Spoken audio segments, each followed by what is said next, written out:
Well, I did it again. Another Chevy 2 in the garage. Stick around and find out what we got now.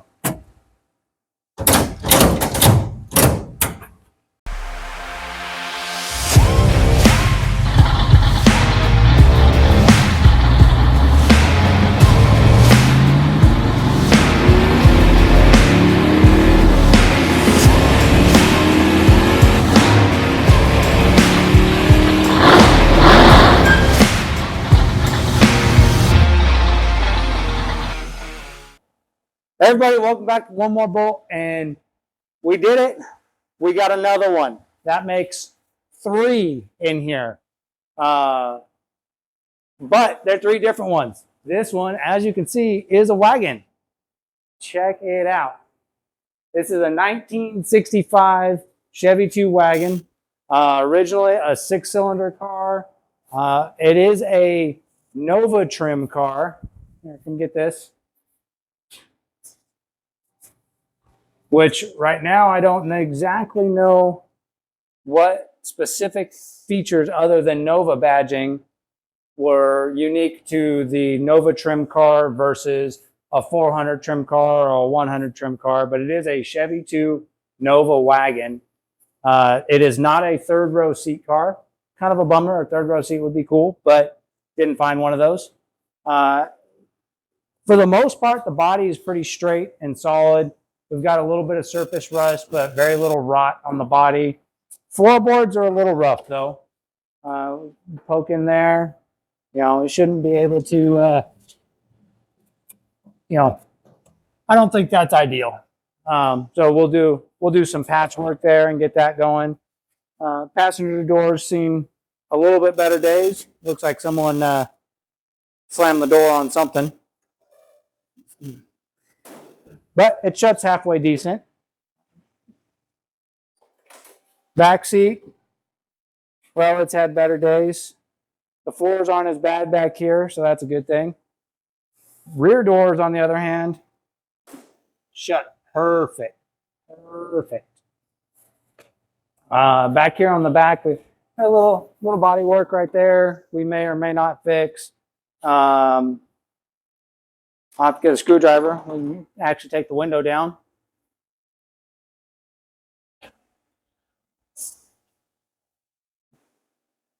There we go. So I'll have to track down either a rebuild setup for this or a key lock cylinder. But for now, I'll just stick a screwdriver in. WD-40.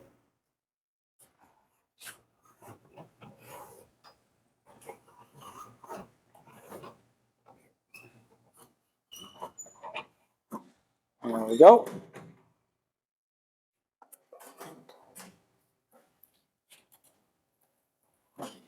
There we have it. Tailgate, it's still got good tension to it. Looks good. We're missing, as with most of the car, we're missing all the interior paneling and everything, so we'll have to figure out what we're going to do about that. And it seems we might have...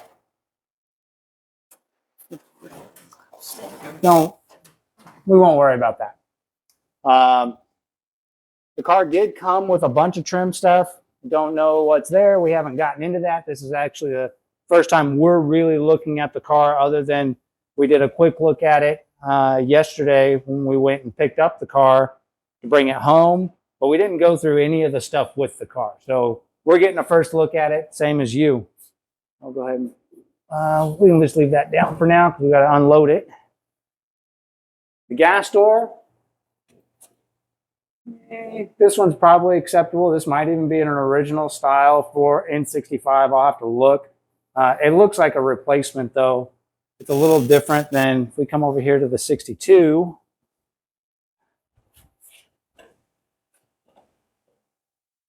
You can see there's a little bit different style. This has almost got some sort of rubber type piece on it that's screwed on. I don't know if that's original to the 65 or not, but we'll probably end up replacing it with one just like what I have on the 62. It's just a nicer, cleaner look.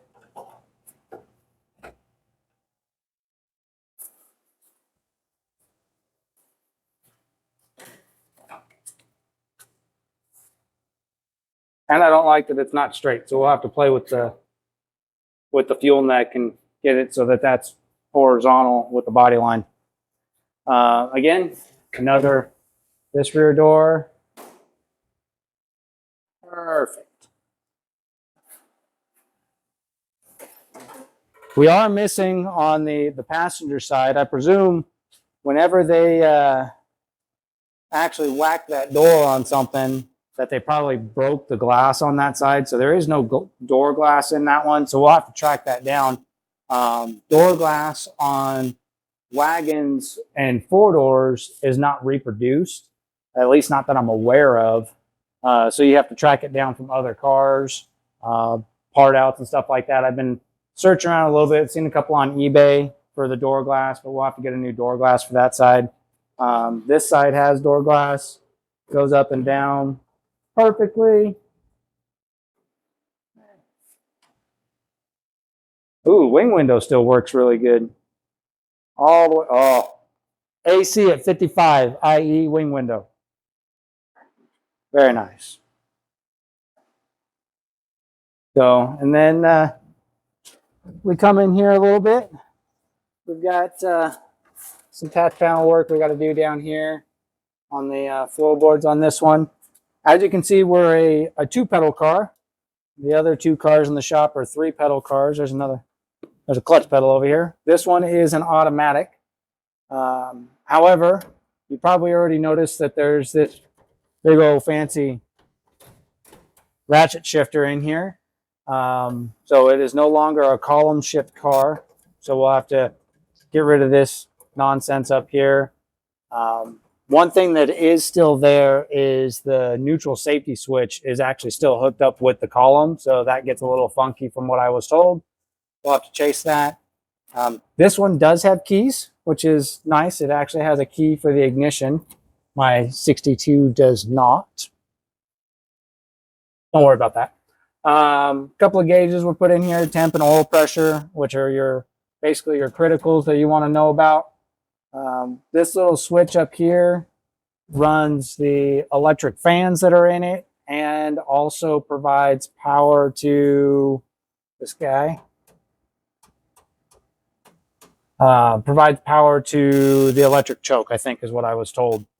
Not 100% on that, which you'll understand here in a second. We got a little bit of a wiring headache ahead of us to get straightened out under the hood. So let's go ahead and move up that way. Let's see if the door will shut the first time. This door needs a little help, little adjustment. The hinges are out and hey, it closed that time. Oh, it did it the first time. And see if I can replicate. Nope, couldn't do it twice. So something about using the inside door latch and it doesn't reset right or latch in. So we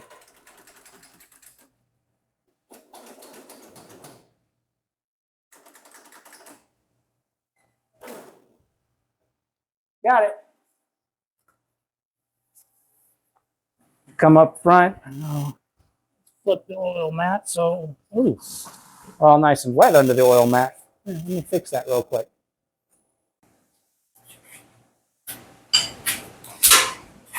Where'd you go? Beep. Beep. I bleeped myself. Cole's wasp hunting.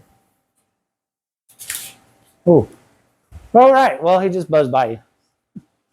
We'll get him next time. All right, and we're back. All right. So the water that was down here, that's off my my truck's AC. It's hot here in Oklahoma, so every time I park the truck in at night, the AC drips all night. Condensation, yada yada yada. Nobody cares. Moving on. So under the hood, like I said, this was originally a 6-cylinder Power Glide car. It is no longer a 6-cylinder Power Glide car. We have an unknown small block Chevy. Don't know what it is. I can tell by looking at it that it's it's pre-Vortec. It doesn't have center bolt valve covers, so it's an earlier block. It has a late model serpentine system on it. It's got a power steering pump, but it does not have power steering, so we'll probably get rid of that. It's got an AC compressor on this serpentine system, which I might look at seeing how I can repurpose and rebuild an AC back into this using that. Late model alternator, I'll have to look up and see what kind of amperage that actually creates, make sure it's appropriate for running the dual fans. We've got a Champion radiator, and I actually know this radiator. It's the right radiator for the car, made by Champion specifically for Chevy 2s. The reason I know that is I've got another one just like it sitting right over there by the door. That's the radiator out of the red car. So that's nice to see in there. But we will need to set up a Pew tank on that. It looks like it could use some cleanup. And then you may have also spied a transcooler. That's right, that's a transcooler. We no longer have a power glide in this car. It's got a 700R4 transmission in it, which is absolutely fantastic because that's a 3-speed with overdrive automatic, which is going to make this car a fabulous cruiser. So we'll have to do a little bit of homework. What I was told is the transmission is recently rebuilt, but I don't know. I have no way to prove that. And so when we test drove the car, transmission felt pretty good. We'll go for a drive again here in a little bit. You won't be able to feel the transmission, but we'll get another feel for it anyway. Motor runs good, sounds healthy. Told that was a fresh rebuild for the most part as well. So we'll dig into that a little bit, see if we can identify more about what it is, and see if we can find some indicators that would hold true to how fresh of a motor it is. The brake master cylinder is a dead giveaway that we do still have some upgrades.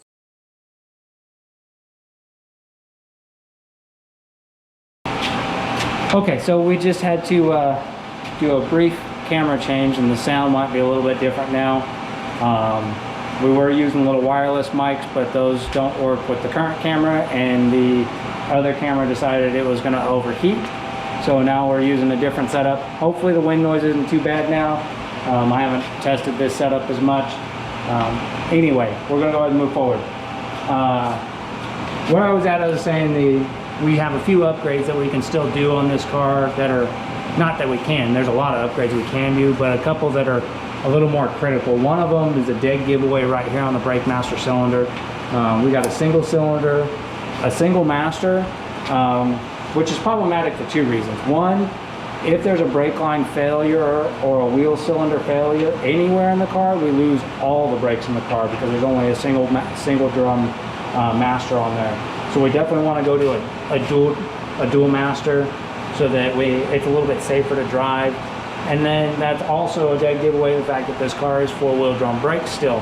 And one thing I noticed in the test drive when I picked it up is the brakes work and it does stop fairly straight. It doesn't have a jerk to one side or the other, but they're not exactly very aggressive. So we'll want to get a little bit more braking power in this. So a disc brake setup is probably going to be very much in the near future. The front suspension, if we go ahead and look at it from, let's go from this angle over here.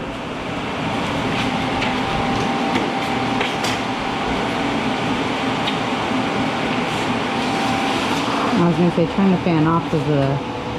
We'll turn that down just a pinch. If you look at it from this angle over here, you can see that this car is without a doubt been lowered, which ultimately looks really good. I think the stance on this car is really nice. However, to get this low, the only way I've seen it done without having front end geometry issues is with an aftermarket front clip, an IFAS front end of some sort, TCI, Heights, a G-Force, Church Boys, whatever the case. Any of those kits gives you the Mustang 2 style suspension with A-arms, and you can correct all the camber and all the toe. This, visually from the eye, these look like they're nice and vertical. They look like they're parallel and straight up front. They probably have a little, you know, they're probably not too far off, but I know that the front end geometry, the stock front end geometry, which this is still stock suspension behind this wheel, doesn't work good this low. So we're probably going to figure out how they got it this low. I suspect this is probably a cut spring. Let's see. I suspect cut spring and probably a fairly worn out shock at this point. So we'll address that. We're probably going to use parts that we took off of the gasser build. We got a whole front end back there. It's got disc brakes on it. It's got good bushings, and it's got stock ride height springs that were for a 6-cylinder. So this will add a little more weight on them. They'll probably be all right, and it's got decent shocks on it. So that ultimately it should bring the front end back up a little bit, but it also should correct a lot of our front end geometry. So yeah, that's the first look at the new 65 wagon, and no first look on a running driving car is complete without hearing the car run, right? Let's fire it up and see what we got.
Which is a clean look because you don't see exhaust, but at the same time, it dumps all the exhaust fumes under the car, and it makes a whole lot more echoey noise under the car, which we want to try and get rid of since this is going to be a cruiser.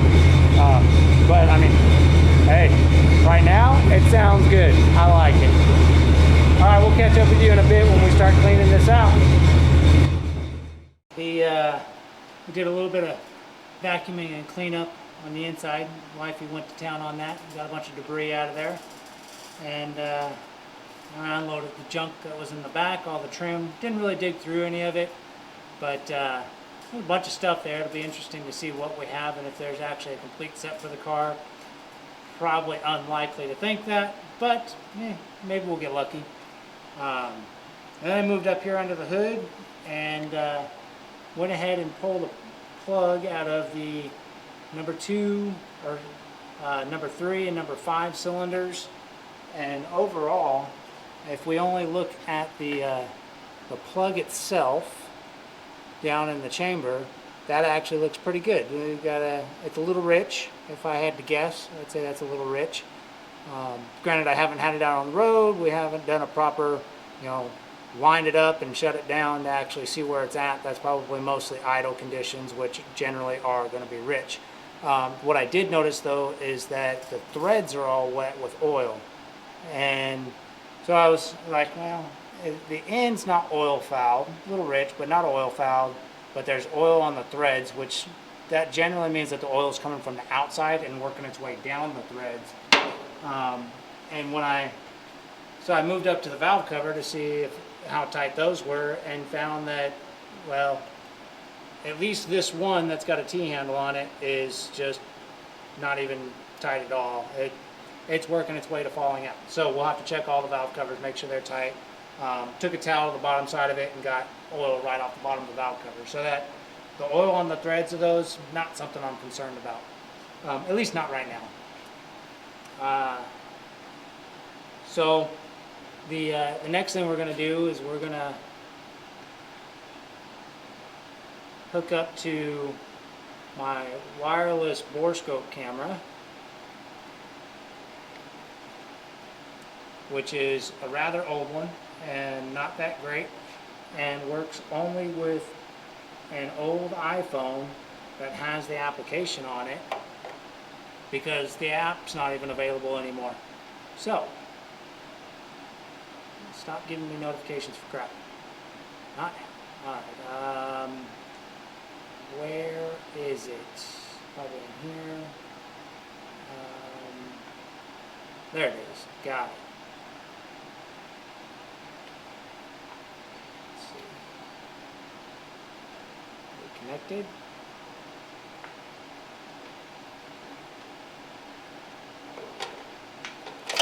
And right about now, we're going to fast forward this until I get this connected, or we'll clip it out or something like that. So, give me a second.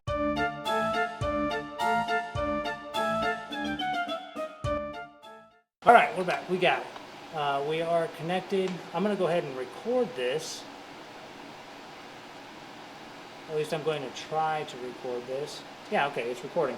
And I should be able to overlay this in the video and hopefully make everybody 100% seasick trying to watch what I'm doing with the borescope. We're going to go into the number 5 cylinder, see what we can see down in there, and that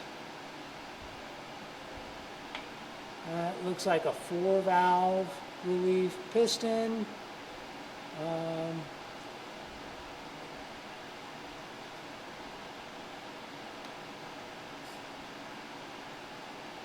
Might have a marking right there. Can't quite tell what that is. Maybe when I get it onto a bigger screen I'll be able to see it. Probably not though, it might just be a casting mark. Definitely doesn't look like a forged piston of any sort. Cast piston. Maybe a slight dish to it. That doesn't quite look like a true flat top to me. I could be wrong. Bigger screen might help reveal that a little bit. I don't see any overbore stampings in it, like a 30 over or anything like that. Let's see if we can.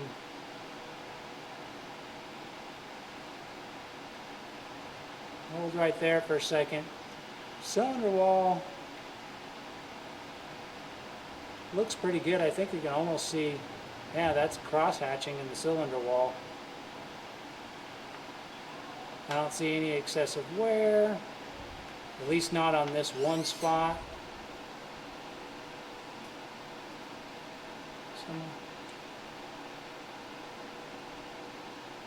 All right, well,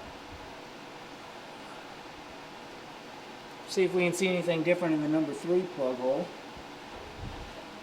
Any other indicators? I think this piston's right up near the top, so that's going to make it a little bit more difficult to work the camera in.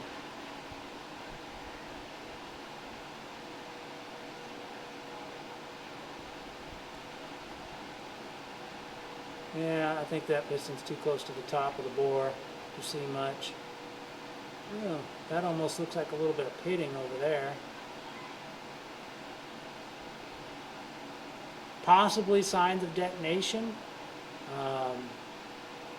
Looks like the exhaust valve is open. So that's means we're on the exhaust stroke over here probably.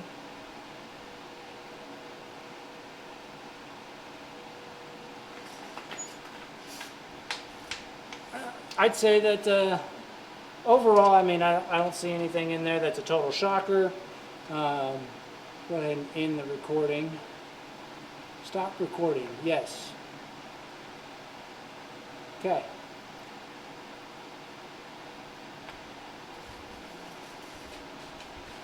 Go ahead and turn this guy off. So at some point I'll probably take a better look down inside there.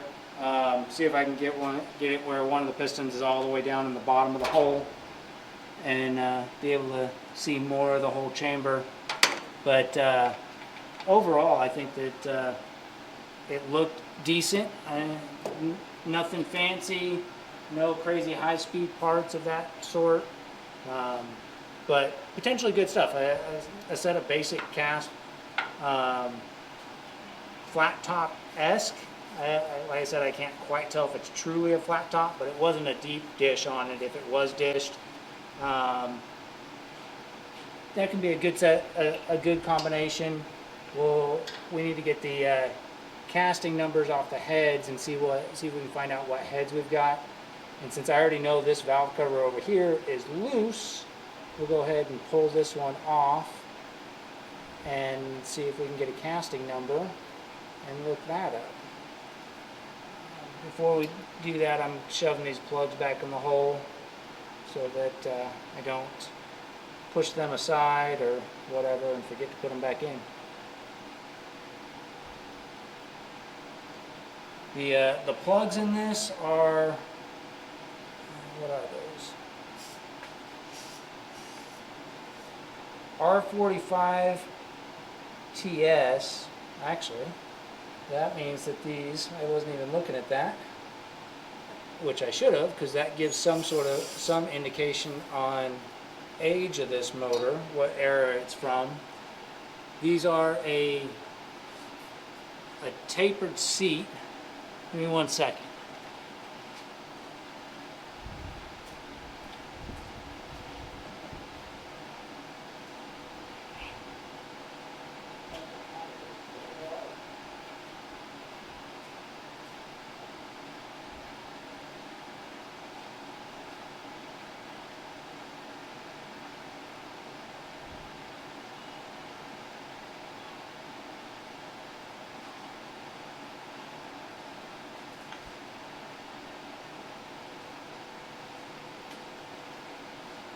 Okay, so this is a tapered seat plug, which is late model stuff, and this is an O-ring seat. Well, you can see it's got this little metal O-ring on here, and it's a flat face.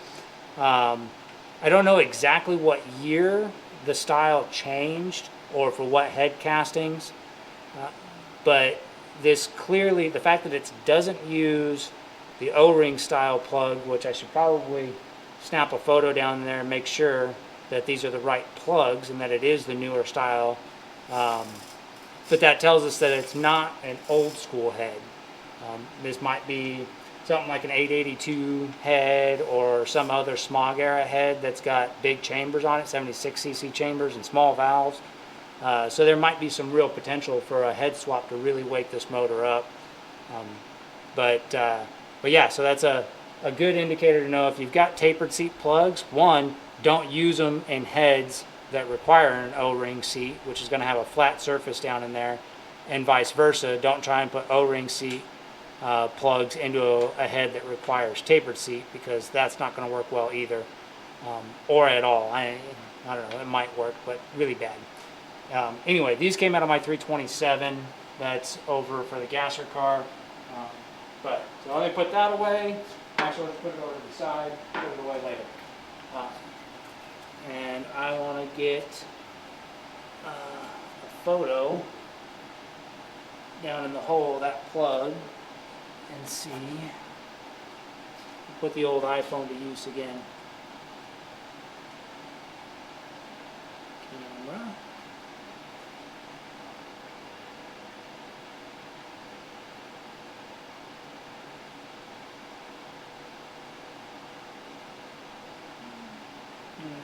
Flash.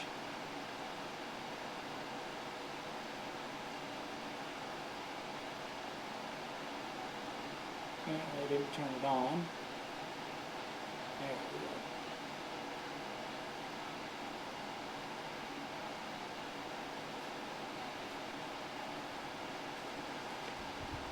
So on the screen of the video, I'll go ahead and bring it up probably a little bit larger, but without question, these are tapered seat O-ring plugs, and you can see on wherever I put this picture on the screen, you can see all the oil that's on the thread side of this. That oil is definitely coming in from the outside. It's not coming out of the plug. So, all right, we'll spin this guy back in, and we'll get the valve cover off.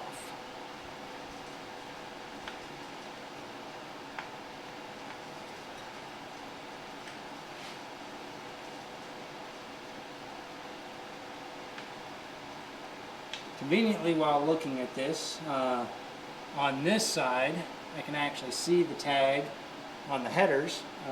They put a very nice fitting set of Hedman under chassis headers that are a full long tube. They look like they're a 2.5 inch collector header, but they fit really good on this car. So if someone's trying to find small block headers for a Chevy 2 and trying to decide which ones that might work, if you've got an automatic, I don't know, these look like they would clear a Z-bar too if you had a stick shift that still had a Z-bar in it. But these actually, they fit really nice around the chassis, around the fender wells. The plugs look pretty easy to get to on most of them. 3 and 5 are definitely a piece of cake to get to, not an issue at all. 1 looks like it's going to be just fine. It's under a tube, but it's not blocked. And number 7 on this side, the rear, it's definitely not a hard one to get to either. It's not a hard one to get to as long as you got the right tool. How about that? If you don't have the right tools, then it might be a little more difficult. Speaking of right tools, what I'm using to get in there that's making it easy for me is tapered seat plugs. Generally are a 5/8, use a 5/8 socket, and I'm using a 9/16 wrench with a socket to hex adapter so that I have more room to get in there, because the ratchet, the head of a ratchet was too big to fit down in there. But you pop this little guy into the end of your socket like that, and then you can put a wrench on it, and that gives you all kinds of different options for getting tools into tighter spaces. So if you don't have a set of these for your socket set, highly recommend it. They're not expensive and they come in super useful. Hell, if it helps, I'll even put a link for a set of those to make them easy to find. I'll put an Amazon link in there because those are always extremely useful. And you can grab it. Radiator's full, that's good. Alright, valve cover. I want to take a look at what we had here, especially since it's loose, loosey-goosey. T-handles can be great, but they can also be super annoying. And if these coming loose is any indication that these ones are going to be problematic, actually, let me keep that coat wire out of the way. There we go. We may end up changing these to, oh, that one was loose too. I wonder if this is a gasket problem and they don't tighten down well. If the gasket's too thin and the valve covers, oh, that's cool, and the valve cover is touching the intake, that can cause vibration that will make your hardware, that your valve cover,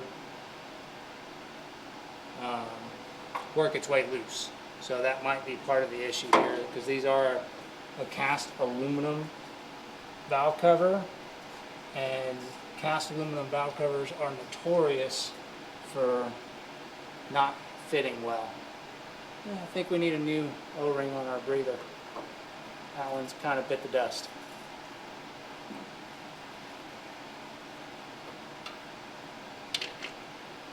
Oh, yeah, that one's loose.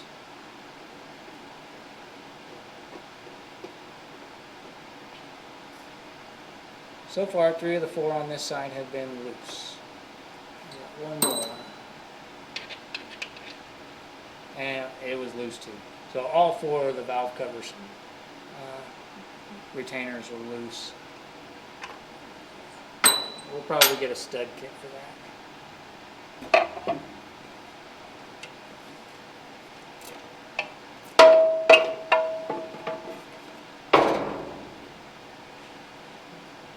Alright, so at least we got decent cork gaskets. The other thing, so like I was saying, the valve covers can hit the intake. This one is actually notched to clear the intake, so I think they were just loose, which for any given reason that can happen. Maybe they weren't tightened. Whoever did put these gaskets on actually did it the right way. The gasket's glued to the valve cover, so that's nice. Put that there. Under the valve cover is a standard set of stamped roller rockers, or not roller, just stamped factory style rockers. Nothing special there.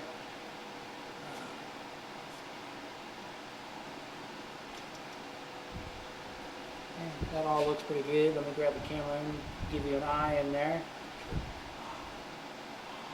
Now I'm going to make the wifey write down a casting number so that we can look it up. Alright, come around over here on this side. So here's what we're looking at. Like I was saying, you can just note it in your phone, or you can write it down on a piece of paper. It doesn't matter. The header clearances are actually really nice. Like I said, this looks like a really good set of fitting headers for a small block in this car. So that's kind of nice. And then, yeah, I mean, these are just generic, your run-of-the-mill factory stock style stamped rockers, which is fine for a mild motor. They do just fine. If we do spice this up, we might go to something a little bit more performance oriented, but for now those will do just fine. Alright, so what we're looking at now is we're looking for the casting number, and it's right here. I don't know if you can actually see it on camera. You ready for it? Alright, it's 462624. 462624. Oil looks good. It's nice. Okay, so that's that. I'm going to go ahead and look up that casting number and find out what we've got, and then we'll jump back on here and go from there. As you can see, 80s era Excel HEI with a super coil back there. Not a bad setup. The big cap setups can be a little tough to fit, but it looks like it's in there just fine. So that's kind of nice. Carburetor's an Edelbrock AVS2. I don't think you can see the logo on there, but it's newer. I was told it was new out of box when it went on the car. We'll probably leave it for now, but I'm not a huge fan of the Edelbrocks. And then there's a 1-inch carb spacer in there.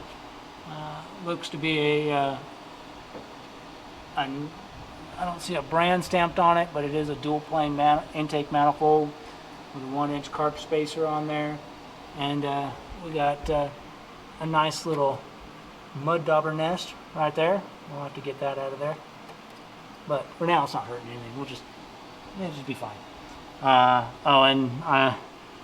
That, don't worry about it, okay? Wiring is kind of a disaster on this car. As you can see, we've got a mess up here.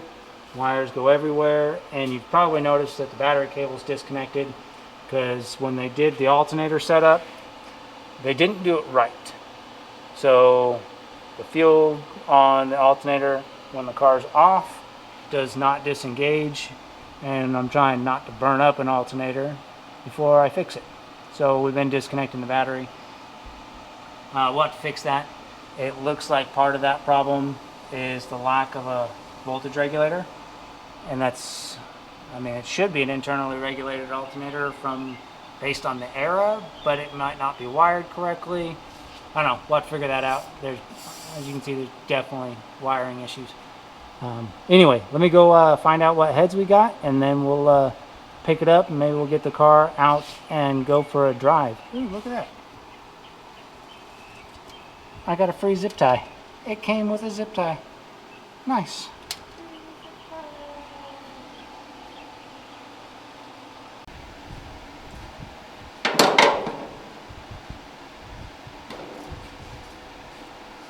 Okay, so we got the casting number on the heads ran. Again, that was a 462624 casting.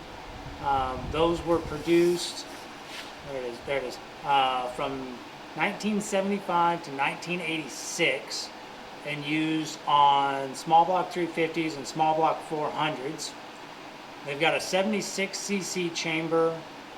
And they could have come with any combination of valves, from a 172 to a 172 150 valve, or a 194 150 valve, or even possibly a 202 160 valve. There's no way to identify the valves that are on these heads without pulling the heads off, at least as far as I know. So I'll make the absolute worst case assumption is we have a 76cc large chamber head with tiny valves. In short, they're duds. These heads are duds. Means we're probably a low compression motor, even with a flat top with a 76cc chamber on it. We're maybe an 8-to-1 compression, 8.5-to-1 compression motor right now. So we'll probably end up doing something about that. These heads really, they're not worth putting any money into. I do have a set of heads over on my shelf that are a nice old school casting. I may look at possibly putting those on here in the future, or we may look at some of the budget options, going to an aluminum head, which is by far superior to the heads I have on the shelf. But the budget on the aluminum head is, well, at the cheapest, probably $1,000 or more. Budget on my heads on the shelf that are already finished, well, what's a set of gaskets cost? 30-40 bucks.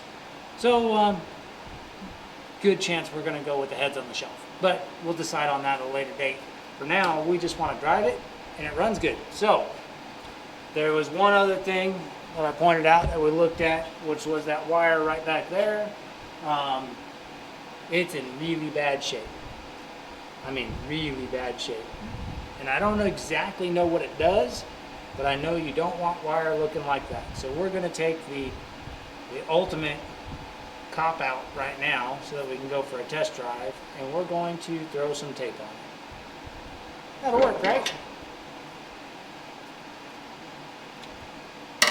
Yeah, I'm a weirdo. I cut electrical tape. I don't rip it. Oh my God, this wire is so bad.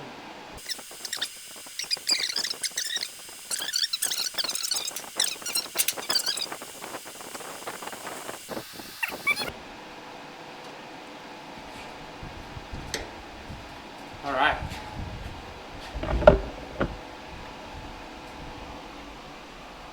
Now look at it. Look at this professional hacker right there. Professional hack job. Good as new. It'll last. Okay, so we're gonna button this up and go for a drive.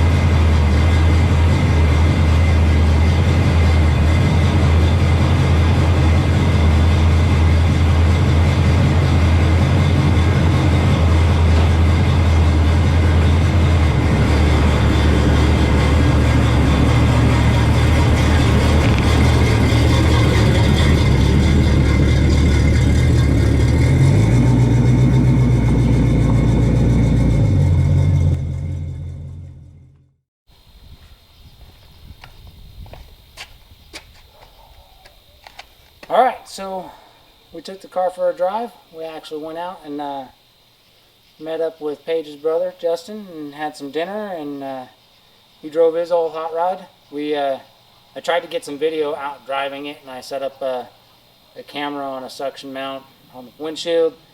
Took a quick look at that footage, and it's absolutely atrocious. It's jiggly all over the place. The audio is horrendous. So somewhere here on the screen, probably right over in this region, I'll put up a no audio sound short clip of that so that you can see how terrible it was. Yeah, and that wasn't because the car was riding terrible and causing lots of shakes. It's just my setup was not ideal, so it bounced around a lot and didn't work so well. And the car is loud right now. Again, that's because the exhaust is dumped underneath and it's reverberating under there and making all kinds of noise, and just not ideal at the moment for doing in-car video, at least not with the setup I had going. So we'll work on that, see if we can't come up with something that'll work a little bit better and get some better video. As for the car itself, it actually drives pretty decent. The brakes have something to be desired, a little bit more braking power, but they do work pretty decent. It does stop straight, which means that being a four-wheel drum brake car, that they're actually adjusted pretty good, since the car doesn't have any pull in either direction when you get on the brakes. The front end alignment's a little bit off. It does just naturally want to pull to the right. That probably has something to do with however the front end's lowered. We'll have to dig into that on another video.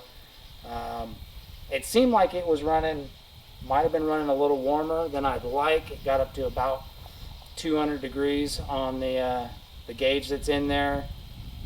But it was also, that was on the drive into town, which not a long drive, but long enough to get it warmed up. And it was probably 100 degrees or better out at the time that we were driving, so that might have contributed to it. I'm also not too sure that the fans are working correctly. Part of that's because of the wiring disaster on the car. So we'll get that sorted out, make sure that the fans are getting appropriate power and working correctly, because I know that the radiator itself is sufficient for cooling this kind of power. I think Champion has that radiator rated for like a 500 horsepower power plant or something like that. Well more than what we should be making. I think the timing is probably a little off. It definitely feels a little bit sluggish. That's something else we'll have to check on that, check the timing, and it's definitely running rich. So we saw that in the plugs. The plugs looked like they were rich, and now that I've had it out on the road, there is no question that it's running rich. I think the carburetor is probably fresh out of a box. It's an Edelbrock AVS2, fresh out of box, slap it on the motor and go. I don't think that any tuning's been done. So we may fiddle with that and see about tuning it, or I may swap it for a Holly I've got sitting on the shelf. I tend to favor the Hollys over the Edelbrocks, but we'll see where we go with that. And as we move forward, there's a car show event right here in the town of Guthrie that I live outside of in 5 weeks. So granted, we did just drive the car today, and if I did absolutely nothing, I could drive it to that event and hang out with all the other gearheads there and be the ugly duckling in the parking lot. But we're going to try and do a few things to the car to make it a little bit better of a driver by the time we go. It'll still be the ugly duckling in the parking lot, but we're going to try and make it a better driver, fix a few of the little things, address the wiring thing, make sure that the cooling system's working right, and maybe we'll see how far we get, do some in-turn patch panels on the floor to close the floors up. Yeah, we'll see. There's definitely plenty to do on the car. Right now the goal is to get it on the road, make it a driver while we're working on the other cars. And at some point down the road, once one of the other cars leaves the shop as a driver, then this one can go in to get the real work done on it, where we'll front clip it, put a Mustang 2 IFAS setup on it, put a 9-inch under the back of it, make it real good, clean up and actually do proper floor pans on it, and maybe do some body work, who knows. But for now, we're going to keep it on the road, make it a good weekend driver. That's going to be it for this episode of One More Bolt. It's a good first look at the newest edition in the collection, and there'll be plenty more coverage on this car. And don't worry, this car is not going to stop the making progress on the Gasser build. That's still my #1 priority as far as a build car, is the 62 Gasser build. It's going to be a little bit slow and definitely a long-term build, so there'll be a lot of plug and play stuff of doing some of the smaller projects on this car, and maybe some of the work on the four-door car, on the 63 four-door, figuring out how we want to go, which way I want to go with the drivetrain on that car. That'll come in between doing stuff on the Gasser build, just because the Gasser build car, I don't want to cut corners on that build. I want to make sure I do it right, put good stuff in it, because I want to go have fun with it, and I want it to be reliable and a good car to enjoy. So hopefully you're looking forward to more on the wagon. I know there's some people aren't wagon fans, but for some reason they're just awesome, and people who are wagon fans absolutely love them. I'm one of those. I love wagons. My wife, Paige, she's not so much of a wagon person, but that's okay. We'll let her slide on that because she let me bring one home. Yeah, be sure to hit that subscribe if you want to see more, or we get notified when more stuff pops up. It's probably going to be, realistically, with the channel, we're probably looking at, maybe doing a video every 2 weeks or so. Is probably going to be about the normal. It may be more or less depending on how things go and how much time there is to make progress or do work on stuff, because adulting's a thing, day jobs are a thing, and yeah, I got to prioritize that stuff. But yeah, anyway, thank you again, and we'll see you on the next one.